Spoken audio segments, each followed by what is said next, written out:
Tere päevast, lugupeetud külalised, ma usun, te kõik olete kenasti siia iste koha leidnud Jalgrattamuuseumi otsas olevat saali. Ehk siis tere tulemast meie muuseumisse, tere tulemast meie jalgratta ajalookonverentsile. Ehk siis üks klassikaline muuseum, mida me tahame olla ka eramuuseumina, peab sisaldama 4 asja. Esiteks ta peab sisaldama ekspositsiooni, mida meil midagi on. Teiseks ta peab sisaldama mingisugust vaatamist ja külalisi. Kolmandaks ta peab sisaldama uurimistööd. Ja neljandaks ta peab sisaldama üritusi, mis seda uurimistööd toetab. Ja 2 viimast rolli täita, siis me mõtlesime, et ega me ei oleks täisväärtuslik muuseum, kui me ei koondaks inimesi, kes on jalgratta eri tahke uurinud ja kes tahavad oma teadmisi ja asju teistega jagada. Ja niimoodi tekkis meil jalgratta ajalookonverentsi idee. Ja täna siis me oleme siia kogunenud, ma usun väike ringkäik on muuseumis tehtud, et kuulata siis natukene midagi jalgratta ajaloost. Ja täna siis põhimõtteliselt on 3 inimest, kes räägivad. Ehk siis kõigepealt räägib Tiit Lääne, Tiit istub siin lava otsas. Tiit on tuntud kui spordi- ja ajakirjanik ja spordiajaloolane ja ka Jõgeva kandi kodu-uurija. Aga täna ta räägib siin jalgrattaspordi varasemast ajaloost. Sporditeemat me muuseumi ekspositsiooniga ei kata, aga loodetavasti siis Tiit meie asju täiendab. Edasi, kui Tiit oma ettekande lõpetab, teeme kuskil 10 minutit vahet. Nagu te näete, meil siin kohvi ja saljakesed, palun, laske hea maitsta. Siis edasi räägib Rain Maikla, Eesti antiikautode galeri looja ja tehnika ajaloo huviline, jalgrataste kajastamisest Eesti 20-30 aastate ajakirjanduses. Ja lõpus siis räägib mina, mis ma olen arhiivist leidnud. Ehk siis ma jätkan Eesti jalgrataste kuldaega 20-30 aastate kajastamist, aga mina vaatasin Eesti arhiivi varamutesse ja selle esialgse teabe, mis ma sealt leidsin, ma tahaks nagu ka teile jagada. Aga alustame siis peale, palun Tiit, ole hea. Ühesõnaga ettekande kord on sinu. Aitäh. Kõigepealt tänan Valdot selle kutse eest tulla siia tema loodud väga uhkesse huvitavasse muuseumisse. Ma enne sain sellega tutvuda ja siin on nii palju põnevaid väljapanekuid asju, et ma ei tea, et palju ma siin suudan omalt poolt täiendada, aga eks ma püüan siis natukene rääkida jalgrattast kui spordist, et jalgrattaspordist siis täpsemalt. Et ajalimiiti vist ees ei olnud, et ajalimiit on täpselt nii, kuidas külastajad tunnevad ja kuidas sina tunned, et külastajad hakkavad kuulata. Ma luban, et ma tunde ei räägi täna. Nii, teeme suhteliselt lühemalt. Aga pärast saab kindlasti veel küsida, rääkida, et kui on küsimusi. Nii, et jalgrattaspordi ajaloost rääkides siis on kõige huvitavam moment on just see, et ka Eesti Jalgrattaliit ja kõik teised, kes selle alaga on tegelenud, on nagu aastaid arutanud ja vaielnud selle teema üle, et mida lugeda Eesti jalgrattaspordi algusajaks. Et mingil hetkel hakati lugema selleks aastat siis 1886, mitte küll sellepärast, et Liivimaa väljanäitusel rahvale demonstreeriti sõidurista nimega jalgratas, vaid sellepärast, et väidetavalt siis 1886. aastal moodustati Viljandis jalgrattaselts. Selle ümber on aga hiljem mitmeid kordi arutletud ja kirjutatud, et tegelikult see nii ei olnud, et Viljandis räägiti ja plaaniti selle seltsi tegemisest. Muuseas, täpselt samal ajal koos Viljandiga oli seltsi tegemine päevakorras ka Paides. Nii et Viljandi ja Paide ongi 2 sellist esimest kohta, kus nagu üritati seda jalgratta, siis ei olnud veel ta sport, aga jalgrattasõiduga tegelemist nii-öelda organiseerida. Ja Viljandi oli siis see, mida nagu on loetud alguseks, aga hiljem näiteks on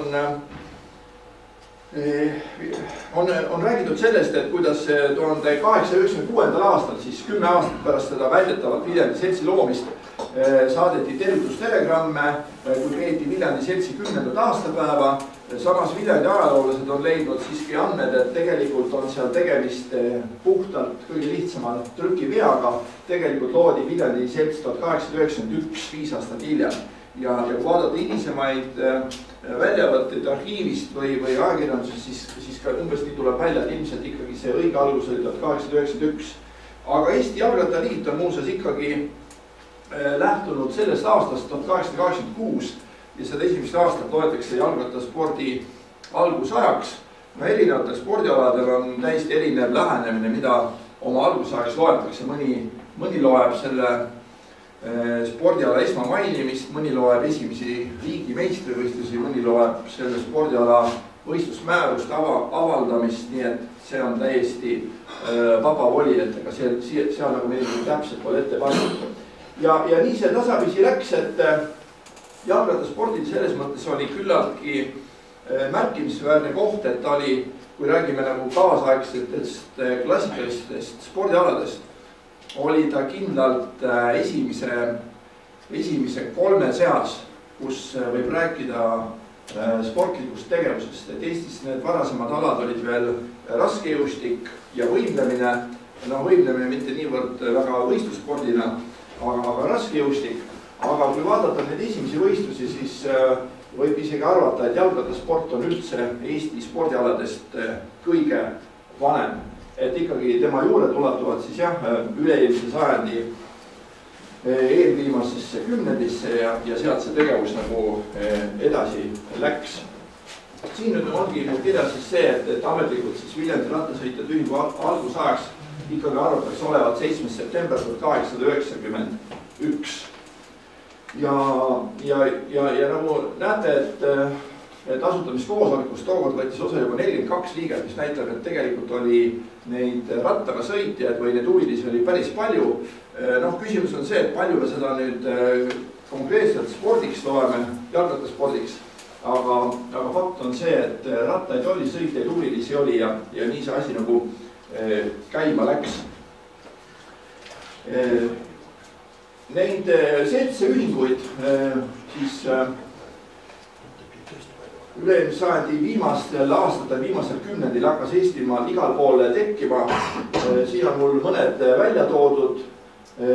Neist kõige tähelepanu vast on kindlasti see keskmine siit 20. detsembrilist kinnitati Tartumaal Saadjärvel moodustatud rattasõitjate seltsi põhikiri. See oli oluline just sellepärast, et seda siis loetakse esimeseks maal moodustatud eestlaste spordiseltsiks. Nii, nüüd rääkideski pikemalt sellest Saadjärve rattasõitjatest, et selle eestvedaja oli siis toonane Woldi kaupmees Karl Vestel. Kunagi aastate eest mul õnnestus rääkida tema pojaga, Oskar Vesteliga, kes siis meenutas neid ammuseid aegu, nii palju kui isa oli talle rääkinud sellest. Et nimelt Karl Vestel oli ise väga aktiivne rattur, ta käis Tartus linnameeste seltsis sõitmas, seal olid küll valdavalt saksa rahvusest sõitjad ja ühel hetkel lihtsalt ta visati või jäeti seal nii-öelda ukse taha. Ei tahetud võtta linnaseltsi enam maalt käivad jalgratturid ja siis Karl Vestel olevatki läinud koju ja oli öelnud, et kui meid seal ei taheta, et siis teeme oma rattaseltsi. Ja niimoodi see idee siis sündis ja selle seltsi asutamiskoosolek oli 1896 Äksi keelkonna Karskus seltsi koosolekul. Seal siis tulid 22 esimest huvilist kokku ja otsustati see selts moodustada, võeti vastu põhikiri ja tegelikult hästi kiiresti läks seltsi tegevus käima, et järgmise aasta kevadel, see on siis 1897, hakati kiiresti rajama juba seltsi sellist treeningvõistluspaika, selleks sai olema Woldis velodroom, tollal nimetati velodroomiks kõiki neid rattasõidurajasid, mis tänapäeva mõttes on lihtsalt ühed tavalised muldkehad, tänapäeval mõtleme velodroomi ikkagi, kas on puittrekid või betoontrekid või veel midagi muud, uhked ehitised, aga tol ajal lihtsalt kuhugi valdavalt ehitati mullast sõidutee. Need olid siis erinevate pikkustega ja Saadjärve mehed said kaubale sellise oma võistluspaiga velodroomi ehitamiseks Saadjärve Voldis asuva Tormi taluga. Tormitalu peremees andis oma maa kasutada ja siis need Saadjärve mehed hakkasid seal palekis tööle, lõikasid juba talvel metsast palki, et puitmaterjali just tribüünide ja selle planka ehitamiseks varuda. Kevadel läks siis lahti mullatööd, liiva, kruusa veeti Lähtemäelt, see on siis Saadjärvelt Abiõrest sõita natukene Tartu poole. Lähtemäelt ehiti siis hobustega kruus kohale ja siis suvel 20. juulil 1897 toimus esimene rattavõistlus. Ja seesama Karl Vestel oli ka üks kõvemaid sõitjaid. Ja siinkohal veel võiks öelda, et tegelikult olulist rolli selles seltsis etendas selline mees nagu Karl Ilves. Tema oli läinud 1880. aastatel Poolamaale Varssavisse õppima mehaanikat ja kui ta 10 aastat hiljem tuli tagasi, siis tema asutas Voldis rattatöökoja, kus ta hakkas siis rattaid parandama. Hiljem ta liitus siis selle seltsiga, kui selts oli juba olemas ja tema oli selline väga aktiivne eestvedaja ja huvi rattasõidu vastu oli seal tõesti suur, et järjest tekkis nagu juurde inimesi, kes tahtsid rattaga sõita, aga nad ei osanud ja siis Karl Ilves isegi korraldas neile rattasõidukursusi, sest nagu ta ise oma meenutustes on öelnud, et muidu oli olukord niimoodi, et keegi sõitis rattaga ja ei osanud pidurit kasutada ja põmdi tuldi vastu tema kontori või tema töökoja seina ja kukuti ennast katki ja ratast katki, et tema hakkas neid sõitjaid õpetama.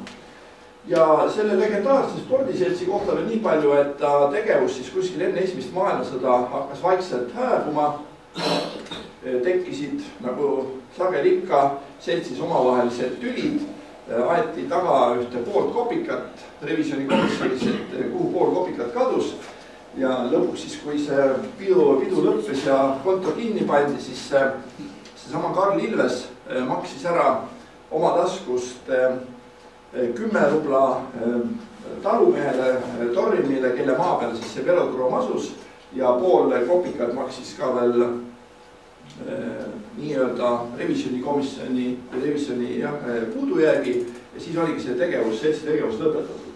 Aga kui te täna sealt Pilve maantee peal sõidate mööda Tartu poole, siis vasakut kätt näete, on see mälestuskivi selle vana rattaja kohta. Ja samuti nüüd eelmisel aastal avati sealt selline võistluspaik uuesti, kohalikud ratturid on selle puhtaks teinud, et seal saab mägiratastega sõita, nii et ta on nagu taaskasutusel jälle võetud. Eelmise sajandi lõpus või üle-eelmise sajandi lõpus, eelmise sajandi algul hakkasid siis Eestimaa toimuga, või kus eestlased osalesid, sellised esimesed pikad rattasõidud, et pikkused distantsid olid hästi suured, et tegemist on umbes nagu tänapäeval juba paaripäevase mitmepäeva sõiduga, nagu näete, et see Riia-Tallinn 380 versta pikkune rattamaraton, et kuidas seda täpselt sõideti ei tea, aga tookord sellel sõidul muuseas startis 18 ratturit ja siis igal pool teede ääres olid pandud julgestuseks ja rajanäitajateks kohalike rattaseltside ühingute sõitjad, kes siis näitasid võistlejatele teed, et kuhu suunas tuleb sõita, et ega muid teeviitu ilmselt väga palju ei olnud. Ja selle sõidu, tookord selle esimese sõidu võitis Viljandi jalgattur Palenberg, kelle kogu ajaks oli peaaegu 24 tundi, nii et 10 minutit alla ühe ööpäeva oli ta siis teel Riiast Tallinnasse. Ja väga pikka aega muuseas seda maratoni sõitu juhtis seesama Saadjärve mees Karl Vestel, aga lõpuks ta ratas ütles üles ja ta sõit jäi pooleli. Siis 25. juunil 1900 oli Tartu Riia distantsisõit. siin nagu siingi on näha, et olid Viljandi mehed aktsioonis, olid tugevad sõitjad ja kindlasti Eesti rattaspordiloos on oluline see, et kui toimus Moskva-Peterburi võidusõit, siis selle võitis Haapsalu jalgrattur, et 650 versta läbis tema siis 33, peaaegu 34 tunniga, et sellised suured pikad sõidud olid tollel moes. Nüüd edasi on oluline jalgrattaspordi ajaloos on kahe sellise seltsi tekkimine. Esiteks Tartus 1898 asutatud Jurjevi jalgrattasõitjate selts Taara. Taara oli selline seltsühendus, kes tegelikult ühendas endast nii sporti kui kultuuri. Taara liikmetest aktiivselt tegelesid spordiga näiteks Konrad Mägi, Karl Jungholz, Eduard Sõrmus, Mihkel Martan ja hästi selline põnev kirev seltskond oli.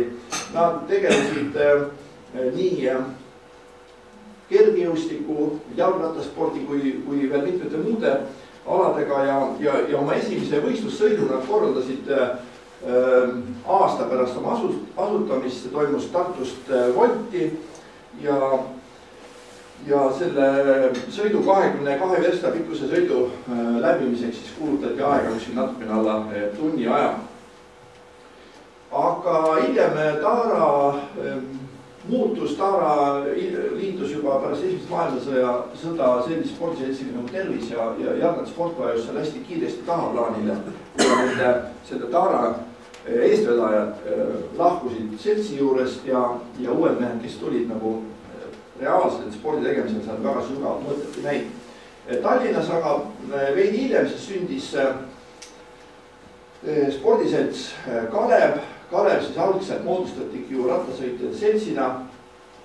24. mail toimus nende esimene koosolek ja seltsi esimeheks valiti Ferdinand Karlsson ja aseesimeheks Konstantin Päts, nii et ka seal nii samuti nagu Taaras olid tegelikult ikkagi juhtorganites või seltsi eesotsas kõik väga sellised tuntud kultuuri ja poliitika ajaloost nimekad tegelased. Ja Kalevi puhul oli huvitav see, et see puudutas võib-olla küll nii otseselt jalgrattasporti, aga et algselt taheti tegelikult sellele Eesti seltsile nimeks panna Linda, aga kuna põhikirjas nõuti, et algustäht, seltsi suur algustäht peab olema tingimata ka vene keeles fikseeritud, siis Linda ei sobinud kuidagi vene tähestikuga ja siis pandi Kalev nimeks, et Kalevit oli ka vene keeles väga lihtne kasutada. Nii et nii sai Lindast Kalev, siis legendaarne Eesti spordiselts Kalev. Ja Kalevis samamoodi tegelikult nagu Taaraski rattasõidu osatähtsus oli suhteliselt tagasihoidlik ja ajapikku jäi ta hoopis kõrvale.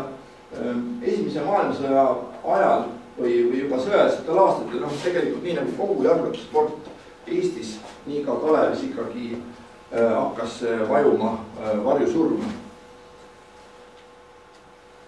Nüüd jõuame juba edasi pärast esimest maailmasõda Eesti Vabariigi eel ja algusaasta. 1917 on selline, võib tuua sellise spordi poole pealt sellise huvitava fakti, et Tallinna esimeseks meistriks jalgrattasõidu 1 kilomeetri distantsil tuli leedulaste esimene taliolümpia sportlane, kes tuldis Pulata.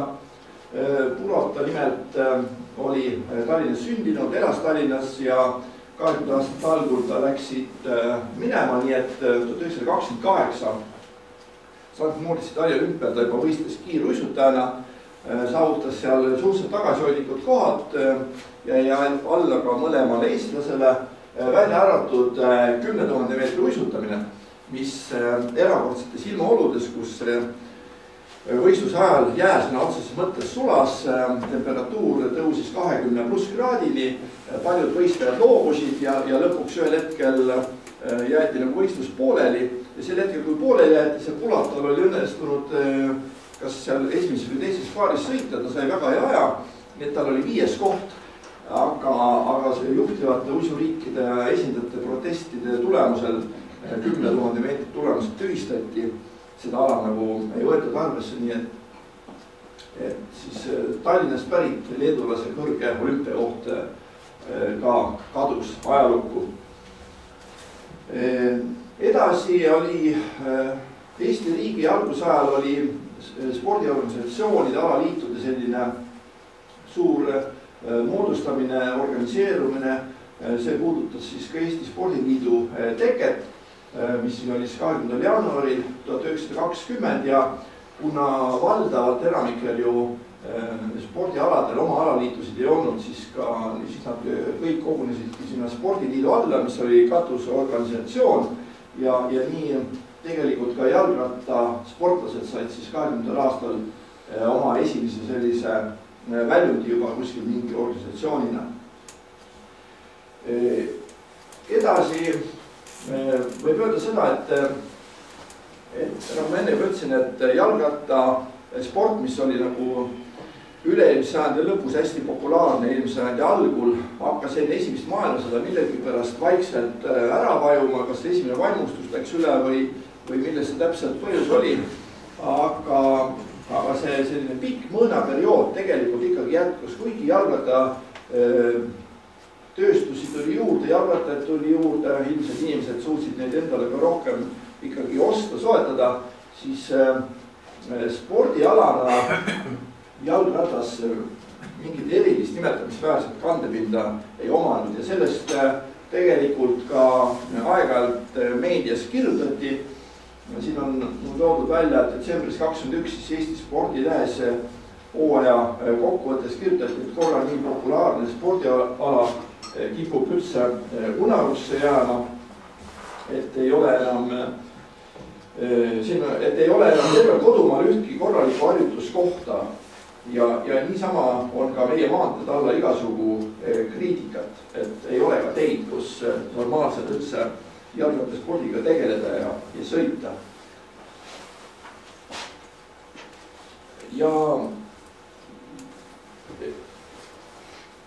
Ja edasi võib öelda, et esimene Eesti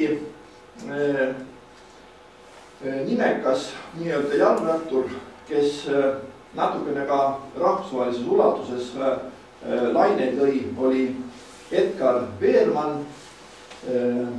Tema tee jalgrattaspordis oli küll hästi lühikene, sest 18 aastat ta tegelikult oma võistlusspordi karjääri lõpetas, kui ta lõpetas gümnaasiumi, aga ta saavutas 2 tähelepanuväärset võitu, siis 24. ja 25. aastal, mõlemal aastal võitis siis Riia 300 kilomeetri võidusõidu.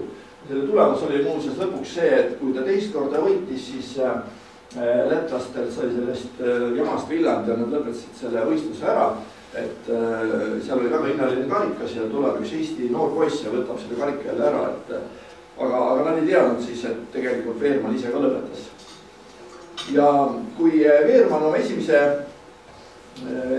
selle Riia võidu saavutas 24. aastal, siis ajaleht Vaba Maa kirjutas: Veermanni juures võis märgata head rattakäsitsust ja fenomenaalset kiirust halbadel teedel. Nii et see toonane aeg siis võis tähendada fenomenaalset kiirust. Võime ette kujutada, millised need sõiduteed olid. Aga Veermann ise on seda oma esimest võitu meenutanud niimoodi. Varsti sõitsingi päris üksi ees. Aeg-ajalt sõitis kõrvale saateauto, millest pakuti puljongit ja võileibu. Sõin ja tallasin pedaale hoolega edasi. Siis hakkas juba jalgu jääma tormakalt alustanud mehi. Enesel polnud pöördepungis vigagi, ainult igava võitu oli. Finišis Riia kaubamaja juures olin esimene. Nii kui rattalt maha sain, panin käpuli maas. Jalad enam ei kandnud. Et see oli siis selle võidumehe selline võidujärgne kommentaar. Aga üldiselt jah, et ka nendel aastatel ikkagi põhiliselt, kui Eesti ajakirjanduses midagi jalgrattaspordist kirjutati, siis midagi head ei ole ja see kogu see spordiala on vajunud soiku, et ma toon siit välja võtta veel ühe tsitaadi. 1924 Eesti Spordileht kirjutas: oli üks sportline sündmus, mida võib-olla ainult vähesed nägid, kuid millel oma kaalu tähendus ei puudu. See oli võimlemiseks spordi poolt korraldatud rattasõiduvõistlus Rakvere Tallinn, kuhu osavõtjateks võrdlemisi rohke arv võistlejaid, 15 meest olid ilmunud. See kõik annab märku, et hulga aeg unaruses seisnud jalgrattasport, mille kohta Tiibuse Marid oma matuselaul on laulnud, jälle hakkab päevakorrale kerkima. No siin küll natuke optimistlikul toonil mõeldi selle peale, kuid üldine see foon ikkagi rattaspordil ei olnud eriti hea. Aga esimest Eesti meistrusteni jõudi siis 1925. aastal. Need võistlused toimusid Kadrioru ringteel, sellest on siin see üks väike pilt ka. Aga enne seda muuseas korraldati Eestis esimest korda võistlus, nagu siis nimetati murdmaa võistlus jalgratastele. Jalgrattakross täna tavaline. Aga tookord oli see suhteliselt uus ja ainulaadne ja selle võistluse korraldajateks olid tuntud maratonijooksja Jüri Lossmann ja ajakiri Eesti Spordileht. Ja enne võistlust reklaamis kirjutati, et sõidude pikkus on 30 kilomeetrit. Sellest läheb 10 kilomeetrit kõigepealt Kadrioru ringteel, siis minnakse üles Lasnamäele, kus teile alla Kose teel tullakse ja Piritale Kalevi maja juurde jõutakse. Tagasisõit on maanteed mööda Kadrioru. Võistlusmaa tutvunemiseks kogunevad võistlejad kesknädalal 1. juulil Kadrioru, kus härra Lossmann neile tarvilised juhatused annab. Soovitav oleks, et meie rattasportlased suuremal arvul võistlustest osa võtaksid, kuna see sarnasena esmakordne katse Eestis on. Et sellist reklaami tehti ja siis need võistlused või sõit toimus. Et väga tähelepanuväärne päev tegelikult on see siin all, mis me näeme 13. veebruar 1926. Eesti Spordiliit nimetati üle siis EKRE liiduks. See EKRE liit oli siis lühend Eesti Kergeratta ja Veespordiliidust. Et tegelikult võib seda lugeda päris täpselt Eesti organiseeritud rattaspordi sündimise päevaks, nii et järgmise aasta 13. veebruaril oleks siis Rattaliidul põhjust tegelikult seda päeva meeles pidada. Edasi rattaspordi kandepind tasapisi laienes, kuigi jah, et tegelikult ikkagi ta oli Eestis suhteliselt kitsas, et kui kunagi ma ütlesin, et kui jalgrattasport alustas, et siis oli ta raskejõustiku ja võimlemisega olid algul 3 lipulaeva, aga tegelikult 20. nendel aastatel siin oli jalgrattasport, no ma pakun esikümnest kindlasti kõvasti välja kukkunud juba, et kõik teised alad hakkasid järjest tulema tagant peale ja läksid mööda. Oluline on küll see, et jalgrattasport jõudis ka kaitseväkke, Kaitseliit tegeles sellega aktiivselt. Siis oli prooviti jalgratast igasugustel huvitavatel teatevõistlustel, näiteks Aidu Põltsamaa vahel toimus teatevõistlus, kus siis 17-liikmelised meeskonnad läbisid oma kilomeetrise etapp jalgrattal hobusel ratsutades ja joostes, et see oli mingisugune ainult üritus. Ja 1930, 17. juuli korraldati Eestis selline pikk rattasõit Tallinn-Tartu. Selle sõidu siis võitis Tallinna Rossmann, kes sai selle võidu eest auhinnaks võistlusjalgratta. Selle sõidu kohta ka väike tsitaat, et sõit ise algas hommikul Tallinnasse Ülemistest kell 6.16 oli stardivauk. Kohale tuli 12 meest ja kohale kõik Eesti tugevamad ratturid, nagu ajaleht kirjutas. Edasi tsitaat veel. Põltsamaalt Puurmani peale muutub teesõna tõsises mõttes pööraseks. Tee lainetab mitme kilomeetri pikkusel, pole ühtki tahedamat kohta. Rattal istumise peale ei saa mõeldagi. Vahepeal on kõvenenud vihm ja tõusnud tuul, mis lõpuks päris tormiks muutub. Ilm on säärane, et hea peremees ei aja sellega koeragi välja. Mehed on pea tervest kehast sinised ja lõdisevad. Antakse riideid juurde ja mehed peavad majadesse sooja minema. Ainukene, kes omasoodu teid jätkab, on Rossmann. Ta on omast autost kuivad riided selga tõmmanud ja laseb padinal edasi. Et see, et Rossmann majja ei läinud ennast pliidi äärde soojendama, see siis lõpuks tal ilmselt edu tõigi ja lõpuks ta oli siis esimesena Tartus kohal ja võitis selle võidusõidu. Tähelepanuväärne on ka see, et detsembris 31 jõudis siis müügile esimene tõsisemalt võetav rattasõitjate käsiraamat Eestis Jakob Mikivere koostatud, kus siis jagati õpetusi küll põhiliselt selle kohta, et kuidas ratast hooldada, kuidas seda parandada, remontida, ühesõnaga kõiki tarvilikku, mida selga panna rattasõidul, nii et niisugune päris hea õpetus. Päris oluline tähis Eesti ratta jalgrattaspordis oli see, et 1932 avati Tallinnas velodroom. Selle siis ehitas Eestimaa spordiselts Kalev, ehitati põhiliselt omal jõul ja toimusid ka kohe suurejoonelised avavõistlused, muuseas sellel velodroomil kokku 250 meetrise rajaga ja pealtvaatati kohti oli 600. Avavõistlusel sõideti välja 22 Eesti rekordit. Rekordid tuli igast stardist, aga nad tulidki sellepärast, et varem selline normaalne võistluspaik puudus. Ja võistluspaik leidis väga sooja ja hea vastuvõttu. Nii et 11. juunil toimus juba seal soomlaste osavõtul rahvusvahelised võistlused.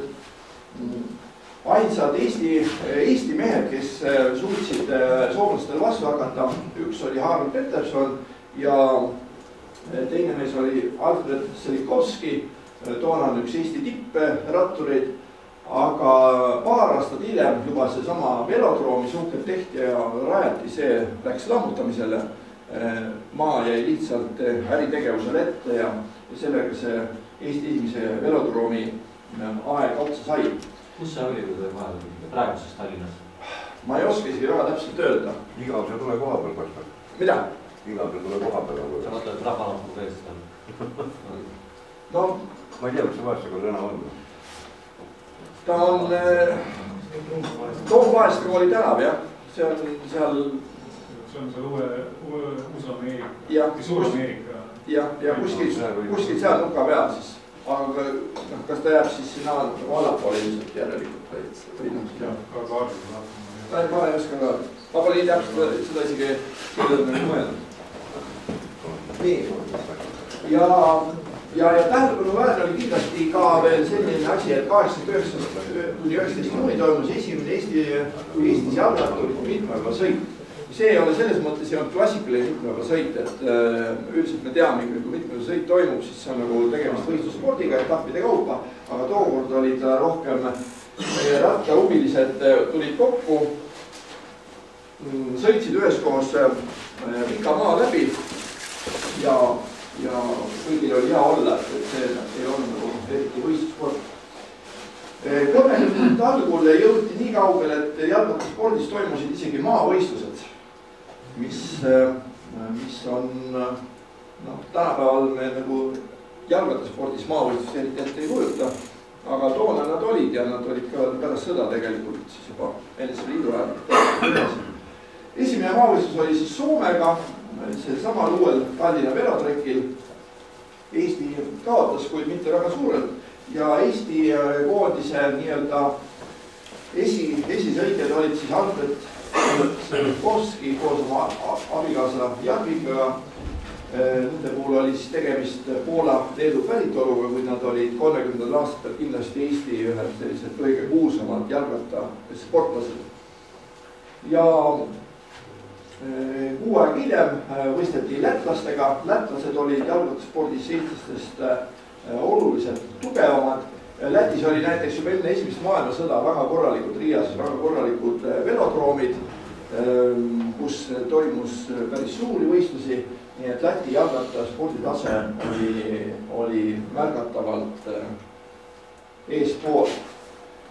Edasi peab rääkima sellest, kuidas jalgrattasport nii-öelda nagu organisatsiooniliselt 30-ndatel toimis, tegutses, et 33. aastal Raskejõustiku liidu alad, siis maadlustõstmine boks läksid EKRE liidust välja. Jäid siis kergjõustik, rattasõit, võimeline ja veesport jalad püsima.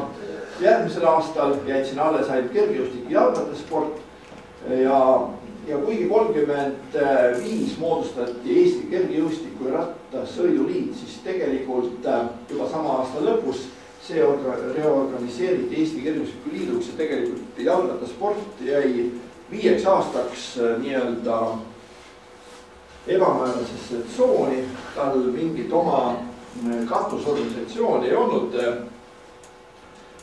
Ja selle tulemusena näiteks Eesti üks tollaseid parimaid jalgratturid Albert Peterson kirjutas Eesti spordilehes loo, kus ta muuhulgas ütles, et miks ei ole miks Eesti jalgrattasport ei sea jalgu alla. Ja Peterson ütleb, et rattasportlaste vastus kõlab järgmiselt. Meil pole juht ega treenerid, seltsid ei hooli rattaspordist kõige vähematki. Ja neil on kindlasti õigus. Meil pole spordiala juhti, asjatundlikku ja kogenud. On vaid vanad ja ennast täis petrokraadi sõitjad, jutumärkides, kes ütlevad noorte kohta umbes nii.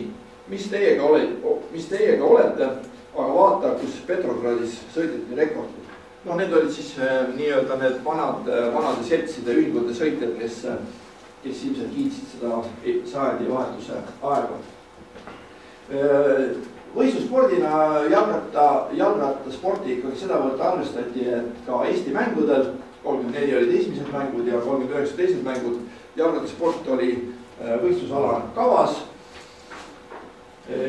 Kuid jah, et ega suurt mingit edu ei toimunud ja 40. aastal, kui siis 5 aastat oli nii-öelda ilma oma katusorganisatsioonita, siis tegelikult alles pärast seda, kui Eesti okupeeriti Nõukogude Liidu poolt, pärast seda siis uuesti hakati jalgrattasporti kui organisatsiooni kaudu vedama. Ja seesama Albert Peterson muuseas 40. aastal kirjutas ühes oma artiklis järgmiselt. Nõukogude Eesti vaba rahva sportlastena tahavad ratturid intensiivselt edasi töötada, kuni omatakse jälle oma velodroom, kus saab liiduvabariikide jalgratturitega pidada sõprusvõistlusi ja viia meie jalgrattasport sellele kõrgele tasemele, mis tal on suures Nõukogude sotsialistlike vabariikide liidus. Et väga mõne aastaga oli see sõnakasutus ja kõik see oli pea peale pööratud ja räägiti hoopis teist juttu. 40. aastal siis juba Eesti NSV-na sai teoks esimene Balti matš, kus Eesti kokkuvõttes siis pidi leppima viimase kohaga. Kokkuvõttes teise koha, kuid seda ainult tänu sellele, et tegelikult leedulised nagu võistluste lõpuprogrammist viimastest aladest loobusid. Et põhiline võistlusala sellel Balti matšil oligi 100 kilomeetri meeskonnasõit. Selle meeskonnasõidu stardi eel on see pilt ka tehtud, kuid Eesti meeskond oli ikkagi selgelt nagu teistest nõrgeme. Võitjaks tulnud Lätile kaotasime 20 minutiga ja Leedule 14 minutiga, nii et seda võiks öelda ka valgusaastate kaugusel kaotuseks. Aga ajakiri Kehakultuur arvas selle peale, et Eesti meeskond sõitis üle ootuste hästi. Ja aeg oli siis selle juba nii kaugel, et maailmas oli sõda käimas ja sõda hakkas ka Eesti õuele kolima, siis järjest enam püüdi hakata näidata jalgratturit ja jalgratast kui sellise riigikaitsevahendina, et sporditeadlane Johannes Laidvere kirjutas 41. aasta Kehakultuuri maikuu numbris näiteks pikema artikli teemal, et jalgrattur riigikaitsena. Ja siin ta ütleb, et jalgrattakross arendab suurt osavust ja ratta valitsemist ja on huvitav sportlasele. Ja kuna see toimub maastikul, siis mõjub see tervendavalt kogu organismile. Eeloleval suvel toimuvad massilised kommunistlike noorte jalgrattasõidu krossid, millest võtavad osa tuhanded sportlased. Ja ka sõjas etendab jalgrattur tähtsat osa sidepidajana, luurajana ja sanitaarteenistajana. Kiir edasliikumine raskel maastikul annab jalgratturile tähtsa osa eriti sõjas. Et kõik juba nagu mõtlesid ja valmistusid sellele, mis tegelikult siis võib juhtuda või juhtuma hakata. Nii, ja 1941 siis, kui sõda oli Eestis, siis siis sõjapäevil Saksa ajal nii-öelda tõmmati see jalgrattasport Eestis veelgi enam kokku. 13. augustil andsid Saksa okupatsioonivõimud välja korralduse määruse, et kehtiva sõidulaeva jalgratta kasutamine keelatud. Kehtestati jalgrattamaks, see oli 4 riigimarka aastas ja lisaks veel üldine rattamaks, kui sul oli ratas olemas, pidid maksma 3 riigimarka, nii et 7 riigimarka tuli siis põhimõtteliselt maksta ratta peale. Ja alles 42. aastal siis suvel saadi esimesed võistlused korraldada, sõjavõistlused Rakveres. Siis selgusid ka esimesed Eesti meistrid sel aastal ja kuni siis, kui juba rinne hakkas uuesti jälle tagasi tulema Eesti pinnale 3. augustil 44 avaldasid Saksa okupatsioonivõimud määruse, mille kohaselt kõik jalgrattad kuulusid rekvireerimisele. Ja ajalehe Eesti Sõna kirjutas niimoodi sel puhul, et praegustest sõjalistest vajadustest tingituna toimub jalgrataste rekvireerimine, mille läbiviimiseks on volitatud politseinikud, maavanemad ja Tallinna linnapea. Samuti korjati ära ka kõik jalgrattad, mis asusid sel hetkel remonditöökodades. Nii et tehti nii-öelda plats puhtaks. Ja suurem rattavõistlus veel, mis Eestis oli enne seda just vahetult juunist 1944, kui Eestis tähistati suurejooneliselt Rahvusvahelise Olümpiakomitee 50. aastapäev. Toimusid erinevad spordipidustused ja Tartus Tamme staadionil korraldati suuremad rattaspordivõistlused. Nii, ja sõda sai läbi, tuli Vene aeg. Siin esimesed daatumid on kirjas.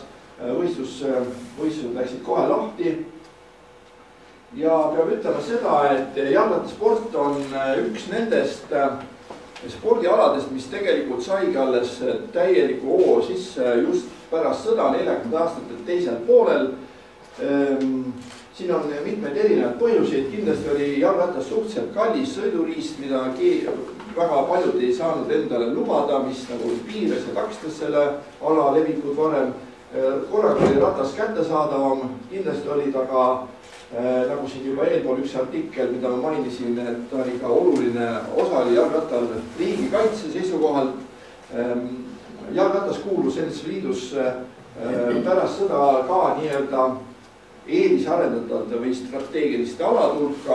Hiljem ta sealt küll ruttu jäi välja, et ta jäänud nende alade hulka, mis olid näiteks nagu NSV Liidus jäid lõpuni pühaks jalgpall, jäähoki, kiiruisutamine, võimlemine, male, teatud poliitilised alad.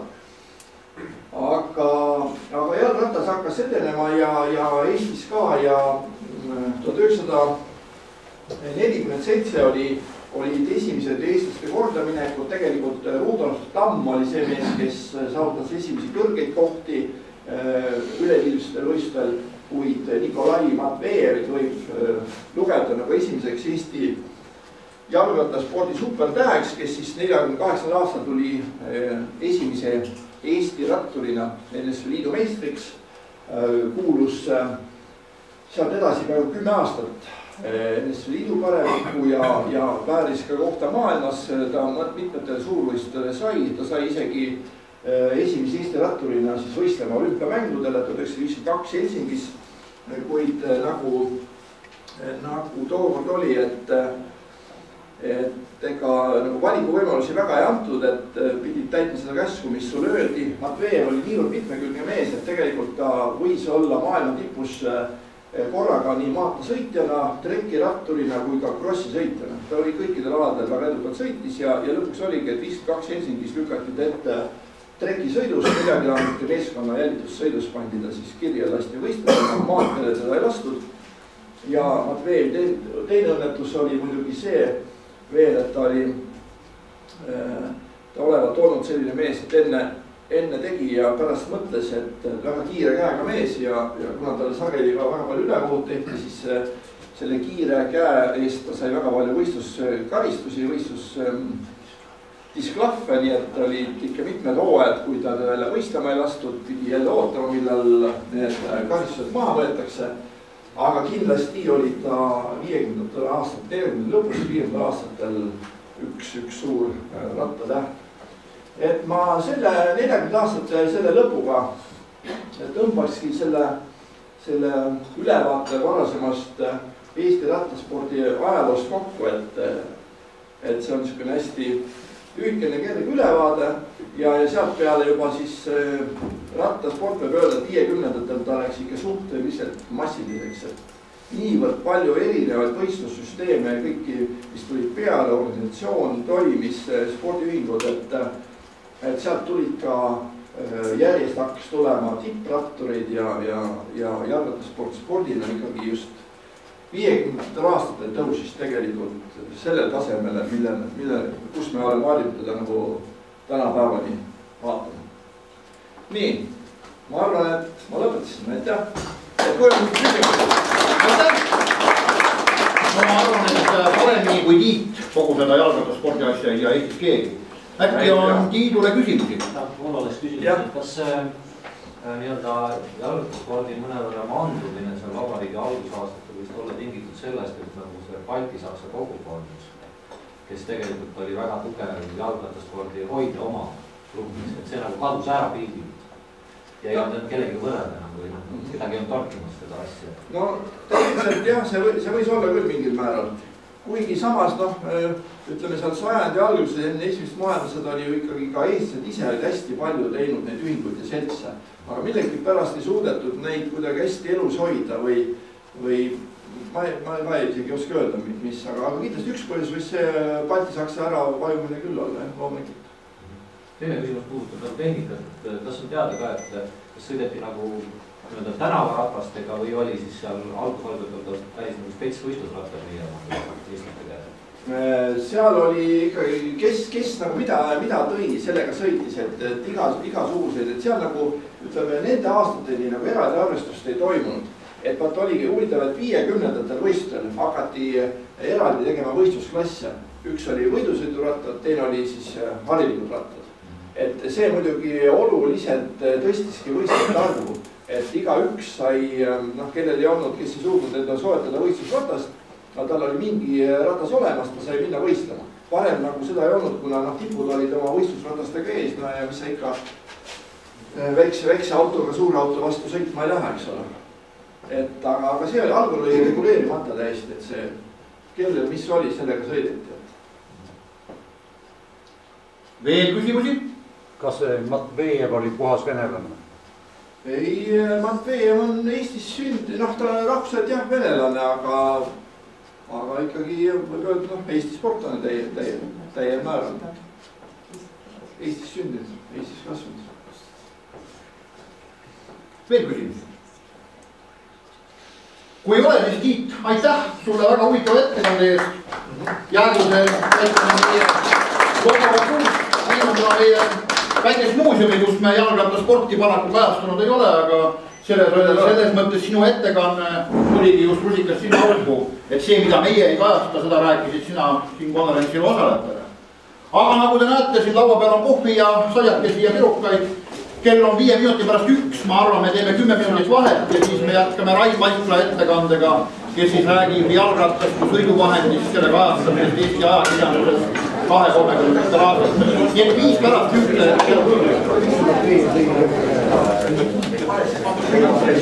Vaja valget taskust välja võtta.